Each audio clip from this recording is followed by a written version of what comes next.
Hello, my name is Samuel Stratton and I'll be presenting on the importance of eye contact. Okay, so what eye contact conveys in a speech is it regulates interaction.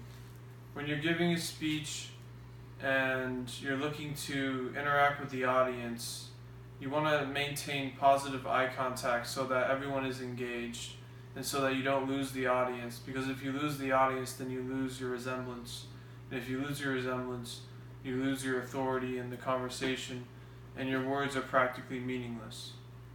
Also, eye contact expresses communicational goals, so when you give your eye contact properly, people will know what you're trying to communicate. If you're serious, if you're humoric, if you are rhetoric, if you're sarcastic, anything of that nature. Also, communication with eye contact expresses emotional intimacy and social control. In doing this, it expresses your emotions. People can see what you're trying to convey with your eye contact, and people will know what you are trying to say through your emotions, and the situation will be under control, and practically with your eye contact you can control the situation and the scenario because you are the one who is the center point of the speech. Everyone has their eyes on you, and ironically with your eye contact you are in control of their eyes. Eye contact in reference to the audience. Eye contact is used to captivate the audience. This seems very obvious, but it is a true statement. Direct eye contact to the audience is comforting and inclusive. If you give proper eye contact, then people will feel comfortable and they will feel included. If you do not give proper eye contact, then they will feel excluded and your communication will be less effective. Like I said, on the opposite spectrum, if you practice eye contact that is not effective, this is considered gaze aversion. Gaze aversion can be considered as looking away from somebody awkwardly instead of maintaining eye contact properly and looking them in the eyes. This can cause awkwardness and insecurity.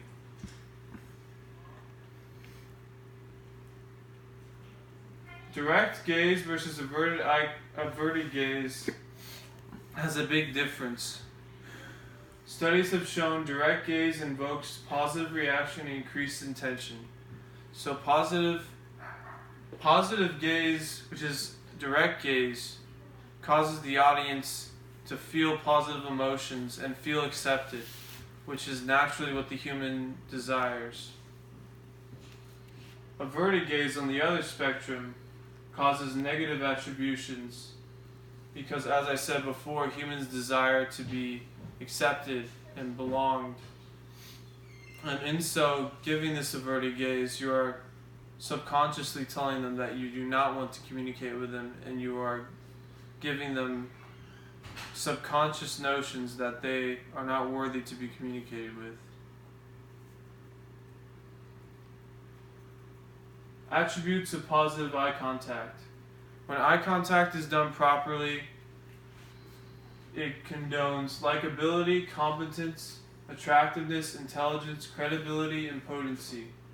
In doing all these things, it will show that you're intelligent, that you know what you're doing, that you are a positive human being, that you know what's going on in the situation, that you are socially competent, that you are emotionally competent, and that you have everything under control.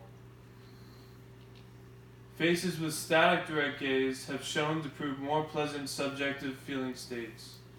So as I stated before, if you maintain positive eye contact, which is direct gaze instead of averted gaze, it has shown that there is much more positive results associated with this in communication.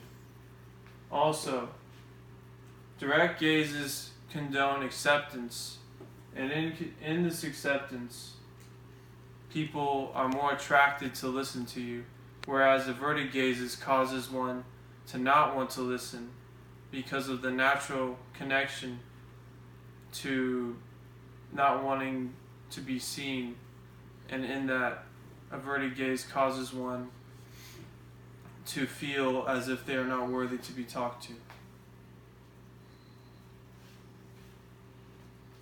The effects of eye contact on the audience, properly executed, stimulates the minds of the listener and causes the listener to be more engaged.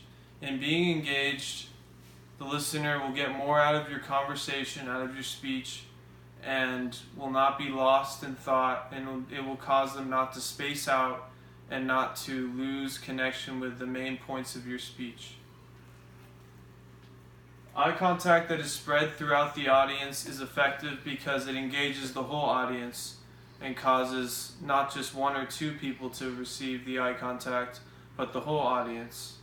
And in doing so, causes the most effective method of eye contact. Because if only one or two people are specified in eye contact, there can be many errors and there can be many faults. But if the eye contact is spread all throughout the audience, the whole audience will feel accepted and they will feel emotionally connected with the speaker. And in this, they will feel the most effectively communicated to.